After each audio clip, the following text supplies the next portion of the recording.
Senhor, pois o Senhor é um Deus que nos convida a lançar sobre Ti tudo que nos tem sobrecarregado, nos cansado, porque em Ti nós temos alívio, porque em Ti nós temos paz, em Ti nós temos a verdadeira alegria e esperança, Senhor. Que isso possa alegrar o nosso coração e fazer-nos nos voltar cada vez mais para Ti. Nos visita pela Tua palavra, Senhor. Ministra ao nosso coração a Tua vontade. Nós queremos ouvir a Tua voz, Senhor. Em nome de Jesus. Amém. Pode ser sentada no glória a Deus. Sendo alegre também. Irmãos, eu venho meditando há algum tempo sobre essa passagem de Atos, capítulo de número 2. E esse foi o momento inicial após a pregação de Pedro no Pentecostes. Se você ler, depois da ressurreição de Cristo, o Senhor ele fica durante 40 dias com as pessoas, com os irmãos, fortalecendo, ministrando até a sua ascensão, a sua subida aos céus. E ele deixa uma promessa dizendo: vocês fiquem em Jerusalém até que do alto sejam revestidos de poder. É o início, capítulo 1 de Atos. E os apóstolos eles tinham suas dúvidas quanto a outras questões, mas Jesus falou: mas vocês, isso não pertence a vocês saber, mas vocês vão receber poder para testemunhar, tanto em Jerusalém, Judeia, Samaria e até aos confins da terra. E você lê que após isso eles perseveraram em oração. Eles estavam reunidos, orando. Dentro desse tempo, Matias foi escolhido como um dos apóstolos, no lugar de Judas. E no capítulo 2, que é o dia de Pentecostes, a festa dos judeus, que é 7 semanas após a Páscoa, eles estavam reunidos no cenáculo, os irmãos, mais de 130 crentes, e a promessa se cumpriu. Aquilo que o Senhor Jesus falou aconteceu. Eles estavam reunidos e de repente o Espírito Santo desceu sobre eles, sobre aquele lugar, e todos foram cheios do Espírito Santo. Começaram a falar em outras línguas. E havia uma grande multidão naquela cidade, por conta da festa, e eles pregaram aquela multidão. Pedro, em especial, destaca a pregação de Pedro, ele falando sobre a ressurreição de Jesus, e diz que naquele dia 3.000 almas se agregaram pela pregação. No verso 41 diz que os que foram batizados e receberam essa palavra foram 3.000 almas. Aleluia. E a partir do verso 42, que foi o que nós lemos, fala como essas pessoas começaram a viver. E é isso que eu quero enfatizar ou falar sobre a igreja que eu quero ser, o cristão que eu quero ser. Aqui ele não está detalhando um método, como a gente fala, de crescimento de igreja. Ele está dando a vida diária dos cristãos, como os cristãos viviam diariamente. E dentro dessa passagem há muitas coisas que nós podemos praticar, que eu posso praticar, e com certeza com isso o nome de Jesus será glorificado. No verso 42 começa dizendo que eles perseveraram. No verso 46, ele também usa a mesma palavra, perseverando. Perseverar quer dizer firmeza ou uma dedicação contínua. Havia no cristão, no salvo, naquele que nasceu de novo, que se converteu, uma firmeza, uma dedicação a Cristo, ao Evangelho, à vida. Isso é o que nós podemos ter e que devemos ter, o que sermos dedicados daquilo que fazermos. Fazermos o melhor, porque nós fazemos para o Senhor. Amém. Nós fazemos o que nós formos fazer, o apóstolo Paulo diz isso, que nós façamos para a glória do Senhor, que nós façamos o melhor que podemos. A igreja, ela perseverava. E isso é muito importante, por quê? Porque eles estavam sofrendo perseguição. Eles estavam sendo perseguidos pelos judeus, pelos religiosos. Mas mesmo assim eles tinham um posicionamento firme. O cristão precisa ter firmeza naquilo que ele fala. Tem que ser o sim, sim e não, não. Ser verdadeiro, ser honesto, mas ser firme no posicionamento, para ele não ser abalado, para ele não ser atingido. A firmeza evita com que nós venhamos a ser inconstantes. A firmeza faz com que nós tenhamos um posicionamento. E ele continua dizendo que eles perseveravam na doutrina dos apóstolos. A doutrina dos apóstolos, você pode colocar aqui a pregação de Pedro em Atos 2. Jesus, o Evangelho. Eles estavam perseverando no quê? No Evangelho, nas boas novas de grande alegria. Amém. Eles estavam levando uma mensagem de vida para mortos. Eles estavam falando: Jesus ressuscitou e Ele promete vida para os que creem nele. Amém. Eles estavam levando o Evangelho. A doutrina dos apóstolos, perseverar, é o Evangelho de Jesus Cristo. As palavras que Jesus disse, as ações que Ele realizou. Quando nós levamos o Evangelho, nós não estamos levando a nossa igreja local, a placa. Nós estamos levando a mensagem de Cristo. Nós estamos falando do próprio Jesus, Amém. Senhor e Salvador. Nós estamos falando do Deus que se encarnou, se fez homem, habitou entre nós, sofreu, morreu, ressuscitou, vivo está, aceitado acima de todas as coisas, e um dia virá para buscar a sua igreja. Amém. Nós estamos levando uma mensagem de esperança. O apóstolo Paulo, quando ele fala do Evangelho, em Romanos ele fala: o Evangelho é o poder de Deus. Evangelho é poder de Deus para a salvação daquele que crê. O Evangelho é poder de Deus para transformar vidas. O Evangelho é poder de Deus para restaurar famílias. O Evangelho é poder de Deus para mudar histórias. O Evangelho precisa ser pregado. O Evangelho era o que eles estavam falando da vida de Jesus. Falando: olha, teve um momento que Jesus partiu o pão, nós estávamos na mesa, e Ele falou: esse é o meu corpo. Ele pegou o cálice e falou: esse é o sangue da nova aliança. Esse é um novo tempo de salvação. E nós somos anunciadores do Evangelho. Nós somos prova viva que o Evangelho transforma pessoas. Amém. Nós somos prova viva da veracidade ou da verdade do Evangelho, que ele é verdadeiro porque ele muda história. Amém. O cristão, ou aquela igreja de Atos, normalmente eles perseveravam nessa doutrina. Eles não cessavam de falar de Jesus para qualquer pessoa, entre eles e pessoas que não eram crentes. Eles falavam de Jesus.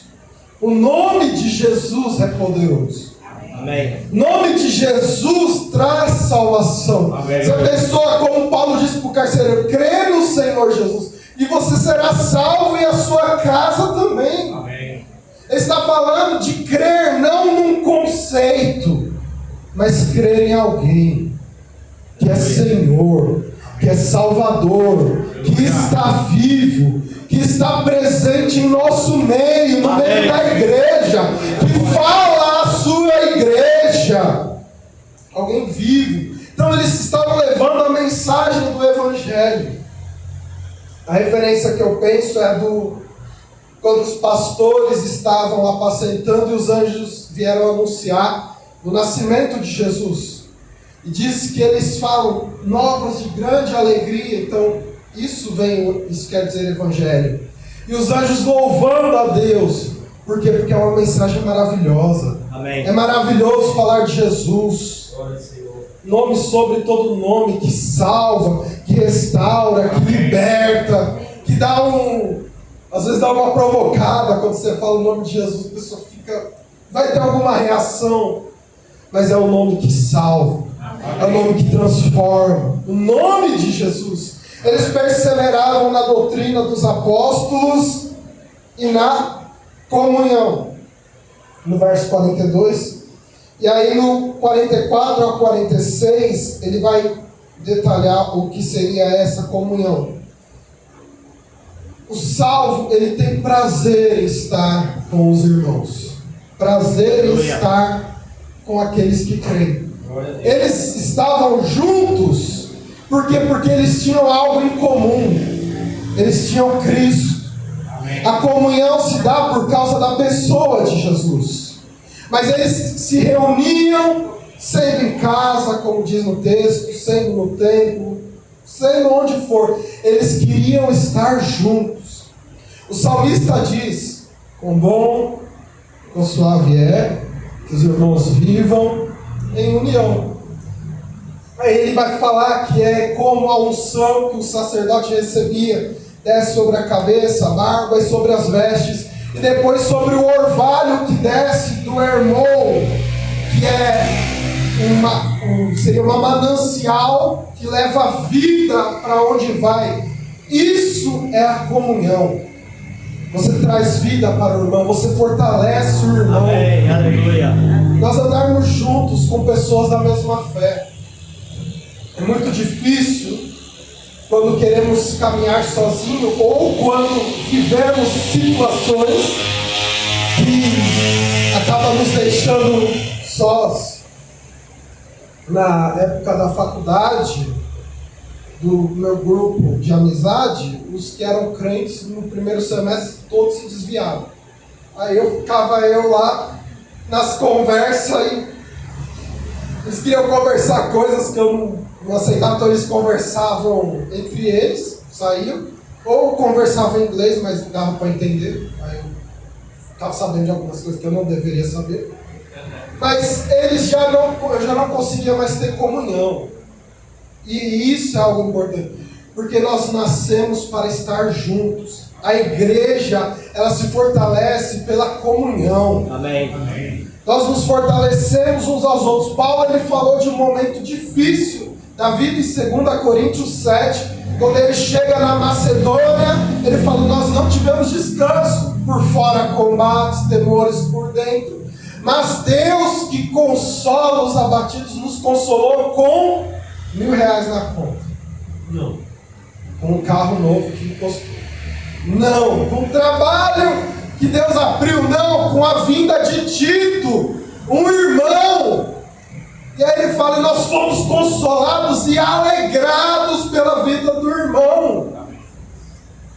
As pessoas, hoje não, isso aí, elas usam pessoas e valorizam coisas, quando deveriam valorizar pessoas e usar as coisas, porque as coisas perecem. Jesus, se parar para pensar, ele deixou um patrimônio. Foi o que um pastor disse para um jovem, que o jovem estava falando de uma pessoa que com 30 anos já tinha alcançado certo grau de influência. Aí ele falou: você prefere o quê? Seguir o quê? Uma pessoa que com 30 anos alcançou esse 1 milhão, esse grau de influência, ou uma pessoa de 33 anos que morreu sem nada, seminudo? Porque esse foi Jesus. Não, eu quero seguir os dois. Ele falou: então os dois não dá, você vai ter que escolher. Nós valorizarmos a comunhão. Quando Jesus ele foi cear com os discípulos, ele falou: eu esperei muito por esse momento.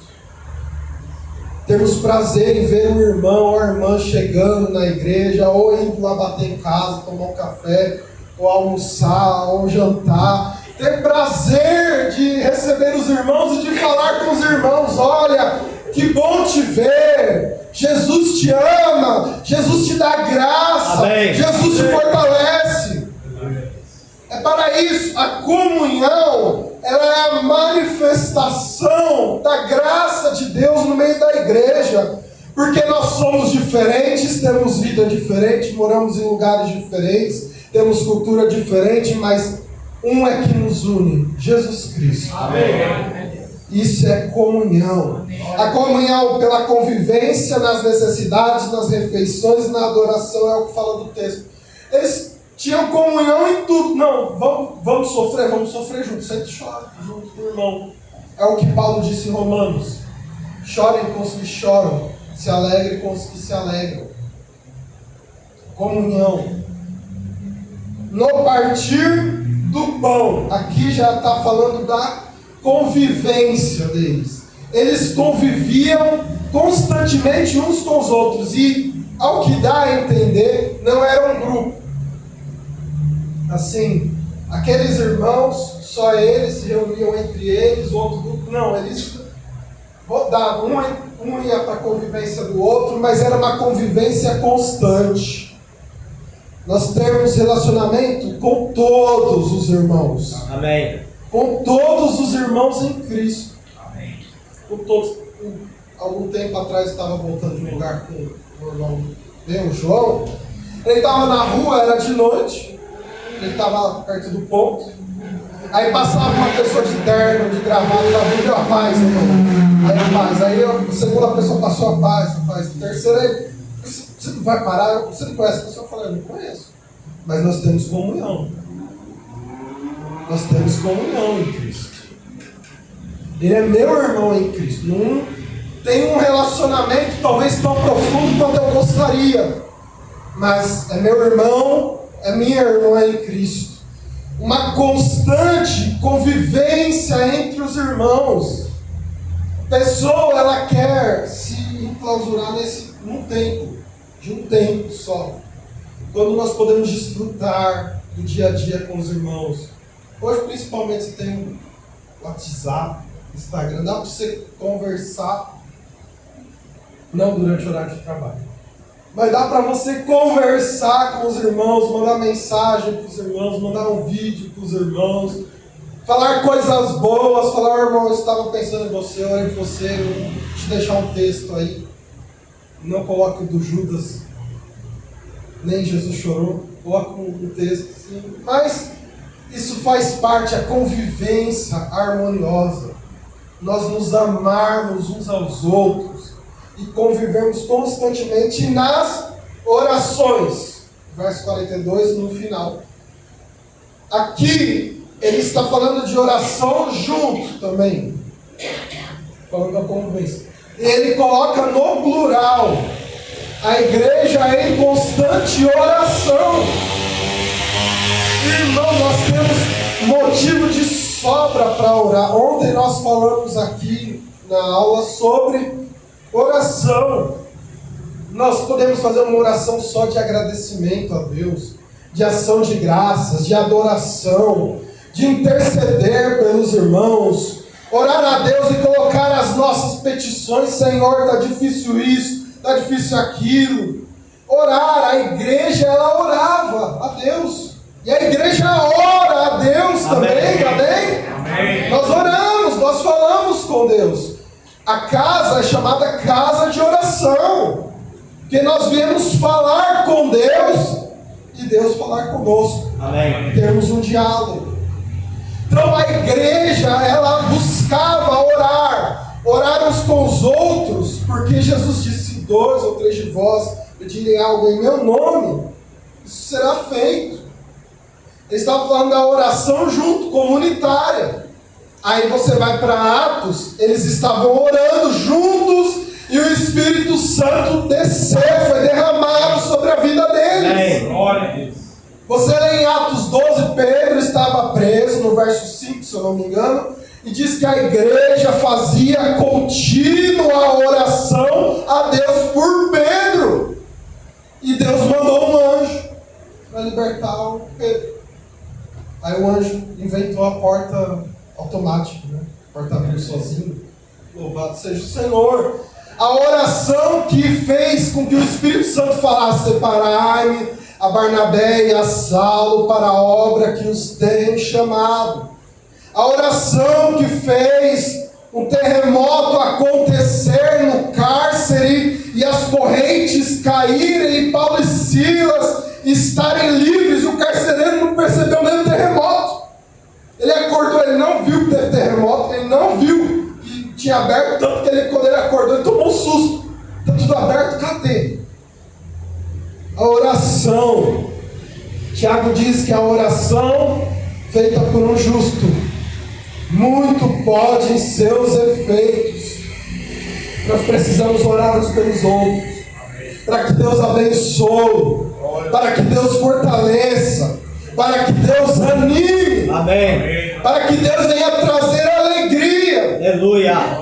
Apresentar: Senhor, olha o irmão, ele é difícil, por isso que é meu irmão, que é difícil, é sangue quase, devemos ter sido separados, mas é meu irmão em Cristo. Senhor, visita fulano, visita cicrano. Poder da oração, irmão. Aleluia. Crente que ora tem discernimento. Crente que ora sabe perceber os tempos. Percebe as circunstâncias.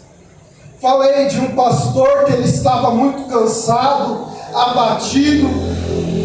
Ele foi para a igreja, queria fazer o atendimento, chegou 7 horas da manhã, muitas lutas. Quando ele sentou, bateu uma pessoa na porta, ele falou: não é possível, 7 horas da manhã, você não tem o que fazer, vem aqui. Ele, mal mesmo, desanimado, mas estava cansado, sobrecarregado. E quando ele abre, era uma irmã da igreja, uma senhorinha. Falou: pastor, eu não dormi essa noite, eu estive orando pelo Senhor. E Deus me deu uma palavra para falar para o Senhor, que é: a minha graça te basta. Falou: eu gostaria que o Senhor se ajoelhasse para eu orar por você. Ele falou: quando ela disse, eu já estava de joelho, caído, chorando. E Deus derramou graça. Amém. A oração nos torna sensíveis a perceber: olha, fulano não está bem, está acontecendo alguma coisa. E para sermos usados por Deus também, para que possamos ser instrumentos na mão do Senhor. Amém. Oração. Diz no verso 43 que em toda a alma havia temor. Havia temor a Deus e o temor à palavra de Deus. Temor, um pastor, ele define como o interesse de agradar a Deus. O interesse de agradar a Deus. Porque Deus não nos pede que tenhamos medo dele. Afinal, nós nos relacionamos, ele é o nosso Pai. Mas, por temor, eu ter o desejo de querer agradar a Deus. O temor à palavra, o desejo de cumprir a palavra. Isso era algo que se olhava e via claro: essas pessoas, elas temem a um Deus vivo. Elas conhecem um Deus vivo. Elas vivem de uma forma diferente. Elas agem nos seus relacionamentos diferente. Elas tratam as pessoas de forma diferente. O padrão, por quê? Porque eles temiam a Deus. E eles temiam a palavra de Deus. Diz no texto que eles tinham tudo em comum. Eles viviam como uma comunidade. Eles se compartilhavam as coisas. E entre as situações da vida, nós fazemos parte de uma igreja, nós precisamos compartilhar. Não só da generosidade que fala mais à frente, mas compartilhar a nossa vida com os nossos irmãos. Falar: irmão, eu estou passando por uma situação difícil. Ora por mim, está acontecendo isso, isso e isso na minha vida. Compartilhar sonhos. Irmão, eu estou com um desejo, eu tenho um sonho de viver algo, de ir para algum lugar. Compartilhar. compartilhar expectativas, compartilhar desejos com os irmãos. Isso é ser igreja, isso é ser uma família em Cristo. Amém. Jesus, ele não reteve as coisas, ele compartilhou com os discípulos a sua missão, seu propósito, a palavra. Ele disse lá em João: eu não chamo vocês mais de servos, porque o servo não sabe o que faz o seu Senhor, mas eu chamo vocês amigos, porque vocês sabem. Jesus, ele compartilhou aquilo que ele recebeu do Pai. Portanto, nós devemos compartilhar uns com os outros. Falar: irmão, me ajude em oração, dê uma palavra de ânimo. Irmão, eu preciso de uma ajuda, eu preciso de uma direção, de um conselho. Compartilhavam. Diz que eles vendiam as suas propriedades e fazendas e repartiam com todos, segundo cada um tinha necessidade. Eles eram generosos. É uma generosidade extrema, uma grande generosidade. E o cristão, ele é chamado para ser generoso, para compartilhar, para distribuir, Amém. para oferecer. Falei de uma vez que aconteceu com a minha chefe. Ela disse que quando as pessoas chegavam na igreja, o pastor falava o que a igreja pode compartilhar ou doar a essa pessoa. O que nós podemos compartilhar? Aqui está sendo bem específico, que é financeiro. Mas o que nós podemos oferecer como generosidade? Ser pessoas generosas no dar, no doar, no ajudar, no fazer, no amar. Amém. Principalmente no amar. Paulo, ele disse para nós não devermos coisa alguma a não ser o amor. Então, compartilhar o amor, a graça, compartilhar a palavra, Amém. Distribuir a palavra de Deus. Aleluia. Generosidade. E diz: e perseverando unânimes todos os dias no templo. A mesma palavra, perseverando no templo. Então eles falam da comunhão em adoração. Local em Jerusalém. Eles tinham um lugar para se reunir, para adorar a Deus, para buscar a Deus. Eles tinham prazer de estar na casa do Senhor. Eles tinham prazer em falar: hoje eu vou adorar a Deus. Hoje eu vou adorar ao Senhor. Não era um rito religioso, era o prazer da alma. Amém. Era o anseio do ser em adorar a Deus. Nós entendemos, irmãos, que Deus, Ele não está nas paredes. Mas é importante nós termos um lugar separado, por assim dizer, da nossa vida. Amém. Para nós podermos pensar unicamente no Senhor. Para nós podermos pensar: o Senhor tem sido tão bom, tão maravilhoso. Aleluia. De ter o prazer, como o salmista diz: alegrei-me quando me disseram: vamos à casa do Senhor. Só dele ouvir, a alegria veio ao coração. Então os irmãos, eles buscavam estar no templo, era um local de reunião. Eles falaram: então nós vamos lá buscar a Deus, buscar ao Senhor Jesus, adorar ao Senhor. Quando nós viemos a esse local, é com um propósito: para adorar a Deus. Amém. Para engrandecer a Deus, para falar: o Senhor é a minha prioridade. O Senhor é o melhor que eu tenho. Aleluia. O Senhor é o que tem mais valor para a minha vida. O templo em Jerusalém, ele era praticamente no centro da cidade, com a ideia de que Deus fica no centro. Deus, ele tem maior importância.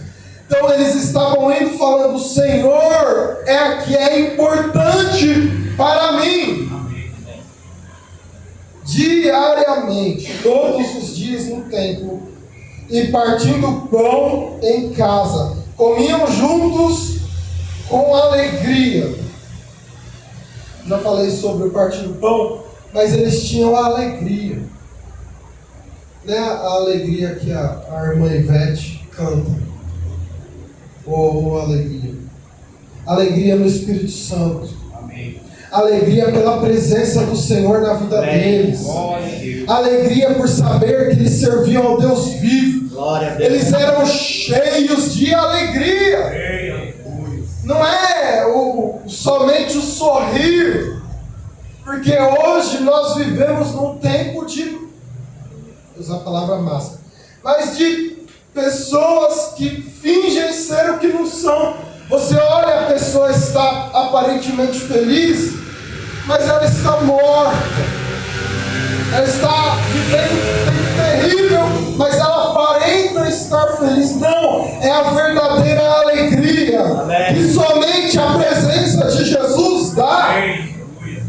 É uma alegria que não depende da circunstância. Você pode estar passando um momento difícil, mas o Espírito Santo de Deus pode alegrar você. Deixe o Espírito Santo de Deus encher a sua vida, para que você tenha alegria na vida, para que você tenha esperança no seu Salvador. Eles eram alegres. Alegres. Alegria, então, crente é meio fora da curva. Por quê? Porque ele não está alegre por conta das circunstâncias. Ele está alegre por conta de quem ele serve ao Senhor. Amém. Por conta de quem mora nele, o Espírito Santo de Deus. Por isso nós somos alegres. O salmista, ele diz: grandes coisas fez o Senhor por nós, por isso estamos alegres. Amém. Grandes coisas fez o Senhor pelo André, por isso ele está alegre. Aleluia. Não quer dizer que não temos problemas. Você vê que na passagem não fala de trabalho, não quer dizer que a igreja não trabalhava. Não fala de questões familiares, não quer dizer que eles não tinham, mas fala do principal. Que o cristão não pode perder a alegria de servir a um Deus vivo. Amém. Paulo, no momento, mas é difícil, Paulo estava preso para ser condenado à morte.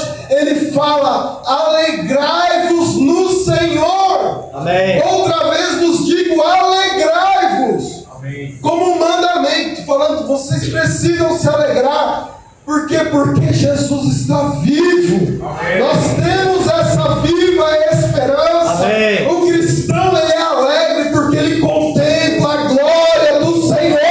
Aleluia. Isso tira a noção ou a ideia dos problemas presentes. Porque Estevão, ele estava para ser apedrejado. Em Atos 7. E diz no começo do versículo que quando os seus adversários olhavam para ele, o rosto dele resplandecia como o rosto de um anjo. A glória do Senhor sobre a vida de Estevão, um homem cheio de fé e do Espírito Santo. Era alguém alegre, era alguém de bem para a vida, era alguém com esperança de uma manhã melhor. Mesmo ele não sabendo o que iria acontecer, ele estava alegre no Senhor Jesus.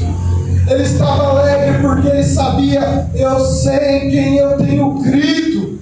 Ele viu e fala: eu vejo os céus abertos e o Filho do Homem está à direita da majestade das alturas. Ele contemplava algo maior. É só isso que pode alegrar a vida do cristão. É isso que muda o modo de viver, uma profunda alegria em Deus e singeleza de coração.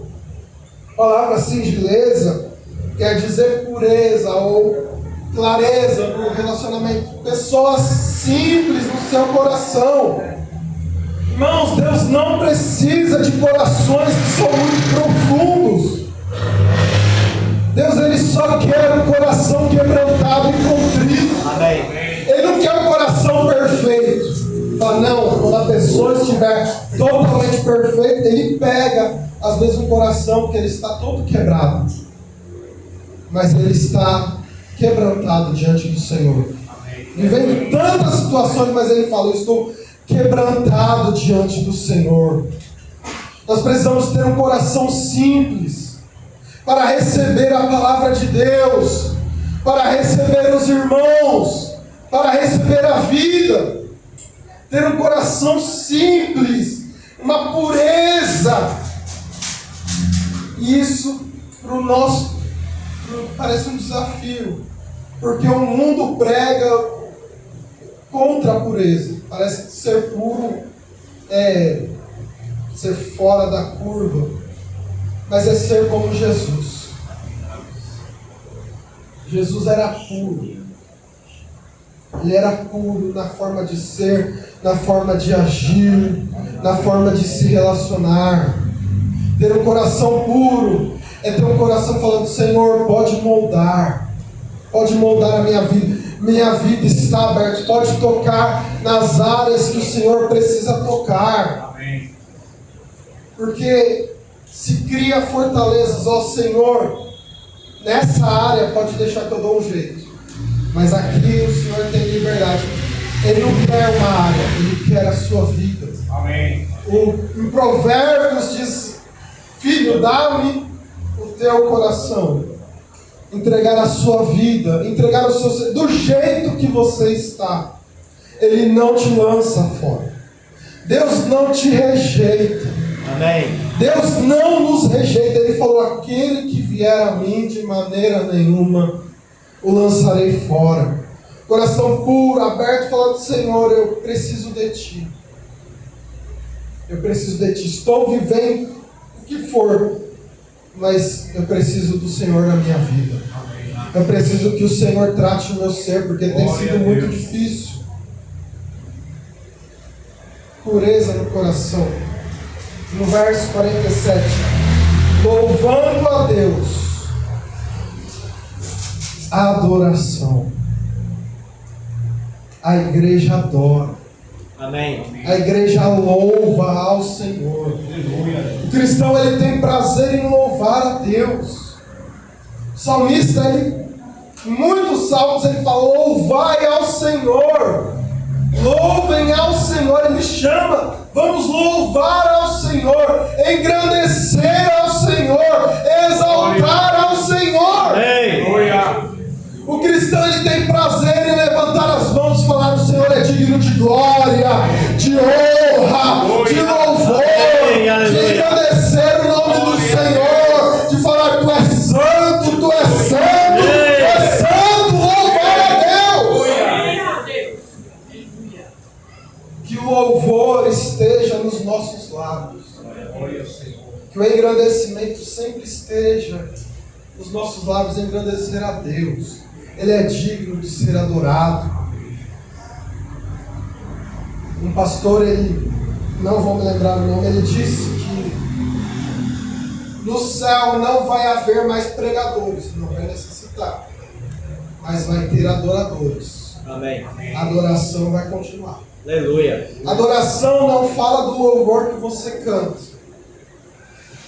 Que é possível você estar louvando e não adorar, é possível você adorar e não estar louvando. Adoração é uma entrega de vida. É você entregar do fundo do seu ser a gratidão ao Senhor. Quando nós falamos, é Tua presença, Senhor, em Tua presença eu cantarei a bondade de Deus. Nós estamos louvando ao Senhor, louvando do nosso ser, e aí vem aquilo que Deus fez, aquilo que Deus tem feito em nossas vidas, como o Senhor tem mudado a nossa sorte. Isso vai enchendo o nosso coração, e aí quando você vê, você já está quase endoidando de tanto prazer. Por quê? Porque nós louvamos ao Senhor. Nós engrandecemos ao Senhor dia após dia. O cantor Asaf, ele diz que a adoração é compromisso com a glória de Deus. Adoração é você engrandecer ao Senhor. Não precisa de muitas palavras. Os serafins, eles dizem: Santo, Santo, Santo é o Senhor dos exércitos. Toda a terra está cheia da tua glória. Amém. Não precisa de muitas palavras, mas precisa de um coração preparado. A igreja, ela louvava a Deus. A igreja, ela louva a Deus. Amém. Ela chega, ela fala: Senhor, a minha alma engrandece a Ti. Eu te louvo, Tu és o meu Salvador. Tu és o meu Senhor, o meu amado, o meu amigo. Amém. Louvar a Deus.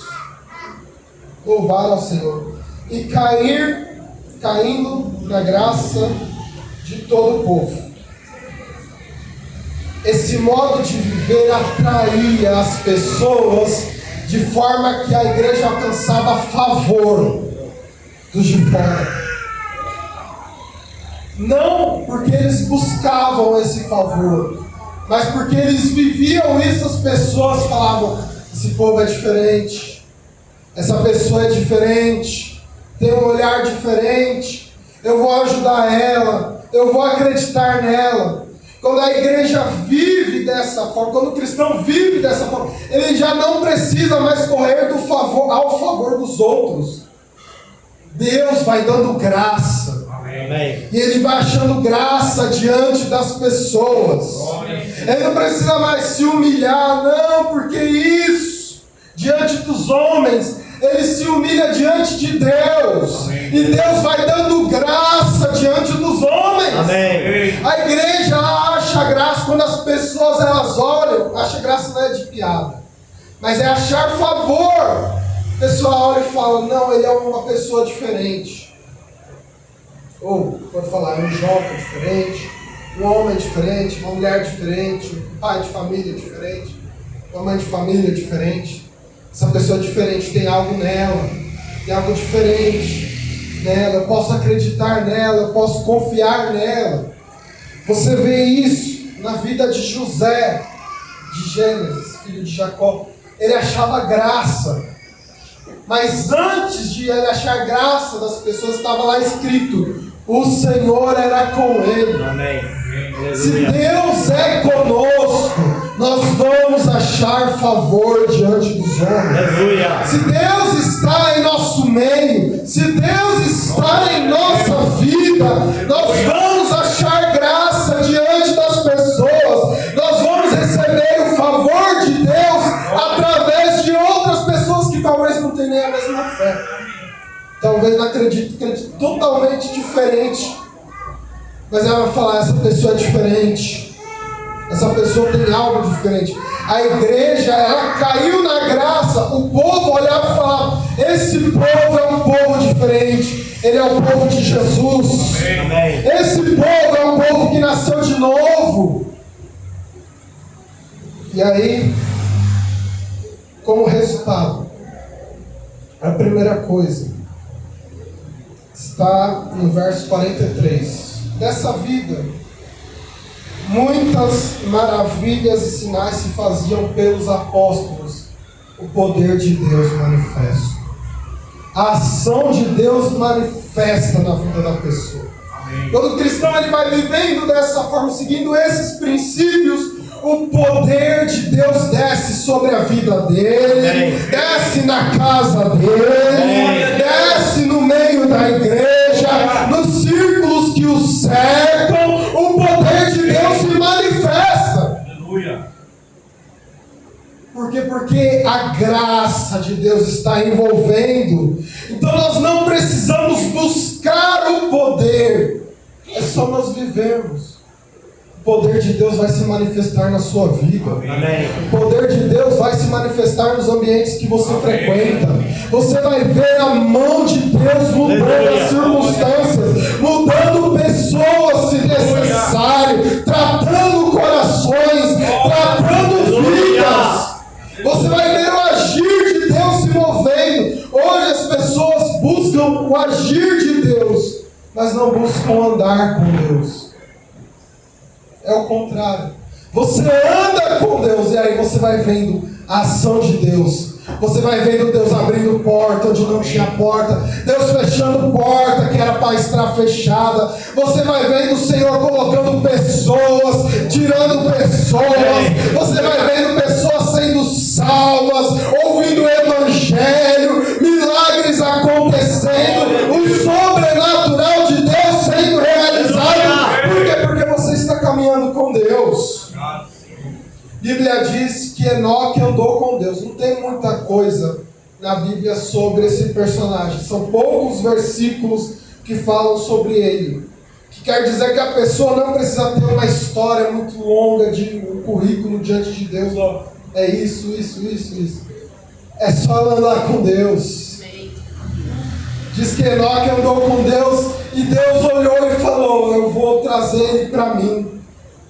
Ele andou com Deus, ele nem chegou a ver a morte, porque Deus o tomou para ele. Quem anda com Deus vê o sobrenatural acontecer. Ah, mas eu talvez não vá viver o que Enoque viveu. Só que aí logo em seguida fala de um homem chamado Noé, e diz que Noé andava com Deus, e ele achou graça diante de Deus, e ele teve livramento para ele e para a família dele. Então saiba disso, ande com Deus, caminhe com Deus, se relacione com Deus e veja o mover de Deus. Veja o mover de Deus no seu trabalho. Veja o mover de Deus na sua família. Veja o mover de Deus na igreja. Veja o mover de Deus no mundo. Era algo que acontecia. Segundo, por último, e todos os dias, verso 47, acrescentava o Senhor à igreja aqueles que se haviam de salvar. Deus trazia salvação. Quando a igreja ela vive organicamente, Deus vai trazendo salvação. Deus vai trazendo salvação nos lares, nas casas, no meio da vizinhança. Deus vai trazendo salvação daqueles que perseguiam. A palavra diz que muitos dos sacerdotes obedeciam à fé, começaram a se converter até os fariseus, porque o Evangelho é poderoso. Amém. Porque a igreja estava vivendo esse agir, esse mover de Deus, e o Senhor ia salvando as pessoas. Nós não podemos salvar ninguém. Nós não podemos salvar ninguém. Muitas vezes a pessoa pergunta: mas o que eu falo para a pessoa se converter? Eu não sei, se soubesse, Jesus soubesse, tinha que estar na Bíblia, de falar para a pessoa se converter. Você vê de Jonas, a pregação de Jonas era: daqui a 40 dias essa cidade vai ser destruída. E o povo se converteu. É o agir de Deus. É o agir de Deus, é Deus quem salva. Então não carregue esse peso de querer salvar as pessoas. Você não tem como. É Jesus que salva. Amém. Coloque as pessoas diante de Jesus. Amém. Coloque os nomes das pessoas. Senhor, fulano, ciclano, beltrano. Apresenta os nomes. Coloca diante dele. Creia. Viva. Ande com Deus. Amém. E Deus vai começar a salvar. Amém. Deus vai começar a libertar. Amém. Deus vai começar a restaurar. Você vai ver a mão de Deus se manifestando. Amém. Falei na faculdade quando eu comecei. Deu aquele rosto. A maioria se desviou. Mas tem gente lá da faculdade que hoje é pastor. Tem gente que se converteu, que se batizou. Porque Jesus salva. Amém. Jesus salva. Não deixe de orar. Falei para a mãe de um colega meu que está afastado. Eu falei: nós não vamos deixar de orar por ele. Jesus vai salvar ele. Amém. Jesus vai mudar a situação dele. Amém. Não desista, creia, ore, coloque diante de Deus, mas não carregue o peso de querer salvar as pessoas. Apresente-as ao Senhor e Salvador Jesus Cristo. Apresente aquele que salva o pecador. O Filho do Homem veio buscar e salvar o que se havia perdido. Jesus é quem salva. Fale de Jesus e clame ao Senhor Jesus, falando: Senhor, salva o meu lar. Mas ninguém quer, mas o Senhor é poderoso para transformar. Senhor, restaura a vida de fulano. Mas ele não quer compromisso contigo. Mas o Senhor é poderoso. O Senhor transformou Saulo, que era perseguidor, num grande pregador do Evangelho. O Senhor pode transformar essa pessoa, não é nem tão ruim. Ela nunca nem me xingou. Creia no poder de Deus, apresente diante de Deus, e Deus vai mover, Deus vai agir. Amém, Jesus. Amém. O pastor Jorge Linhares, ele fala na pregação sobre o pai dele, que a família toda se converteu, menos o pai dele. E ele tentava, falava, o pai dele endurecido. Aí, e ele insistindo, aí um pastor falou com ele: olha, cuide da obra de Deus, sirva a Deus, e pode deixar que Deus vai cuidar da sua casa, Deus vai cuidar da sua família. Aí um dia, a neta do pastor Jorge, bisneta, falou pro vô dele: vovô não pode fumar, o cigarro é chupeta do diabo. Do jeito dela, criancinha. Aquele homem se converteu. A pregação da pequena. O Evangelho é poderoso. Ele não viu, o pastor Jorge falou: eu não estava nem na cidade quando isso aconteceu, quando meu pai foi batizado. Mas enquanto eu estava fazendo a obra do Senhor, servindo ao Senhor lá, o Senhor estava agindo na minha casa. Amém. Sirva a Deus com coração sincero. Amém. Sirva a Deus com todo o seu ser. Deus vai cuidar da sua casa. Amém. Deus vai cuidar da sua família. Deus sabe o que é melhor. Amém. Nós não sabemos, Deus sabe o que é melhor. Feche seus olhos.